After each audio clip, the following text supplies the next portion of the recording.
Welcome to Policy on Demand. I'm Scott McCandless. Today we're going to discuss sustainable value governance and specifically the role that ESG, environmental, social, and governance issues, play in this context. Jamie Gamble, PwC Managing Director, joins us to share his insights. Jamie, thank you for being here and welcome. Thanks for having me, Scott. So let's talk a little bit about ESG and where it is in the market. I think it's a fairly ubiquitous term, but people might not understand where it has come to in terms of maturity in the marketplace. So where is it these days? So the first thing I'll say is I think ESG's picked up some unfortunate political baggage. Okay. Right? The best way for me to respond to it is to just say really clearly, there are no woke businesses. The political rhetoric around this is a million miles away from how business people actually make decisions. I've been in this for a long time. I talk to a lot of people who've been in it even longer than me. None of us has ever been in a room where business people decided to invest money and time in a project because it followed or didn't follow some sort of particular agenda. Business people make decisions to drive revenue, reduce cost, to innovate, to keep people working and keep the lights on. Sure. That's just how they're wired. And I think to talk about it in any other way is, to put it politely, not very sensible. Sure.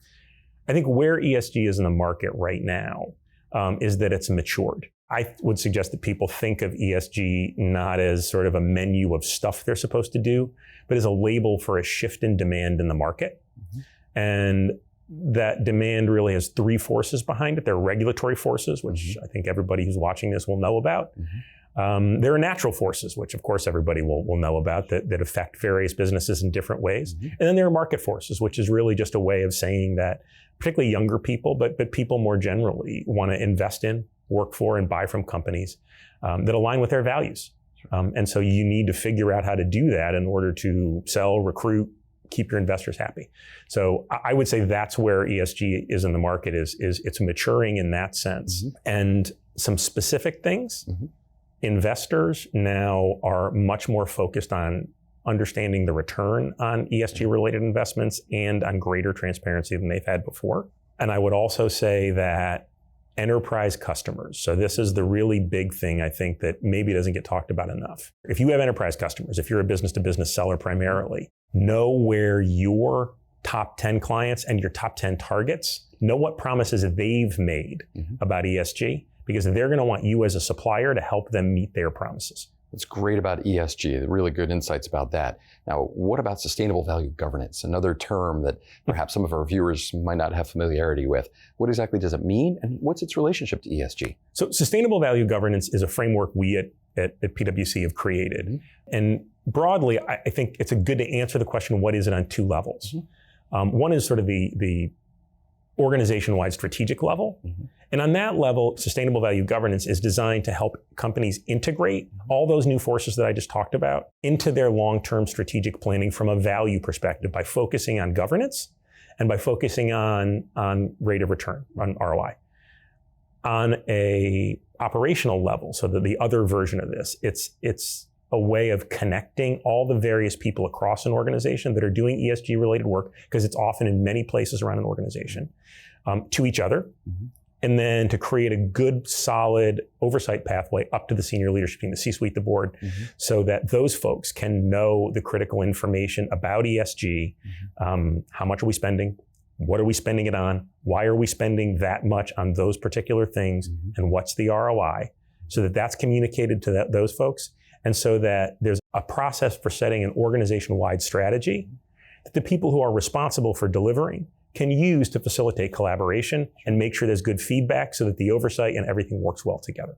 Is one of the things to help achieve some measure of measurability, that there's a metric around this so that as they set their goals, there's something to which they can point, not only to their investors, but perhaps their labor force and others to reflect their goals. Is that how this can help build a robust ESG response? Absolutely. A critical piece of the process is setting strategy. But setting strategy the way you set strategy for anything else, right? If you wanted to double your sales in a particular region of the world, you would set a strategy. And what you do in part is you'd have a long-term goal.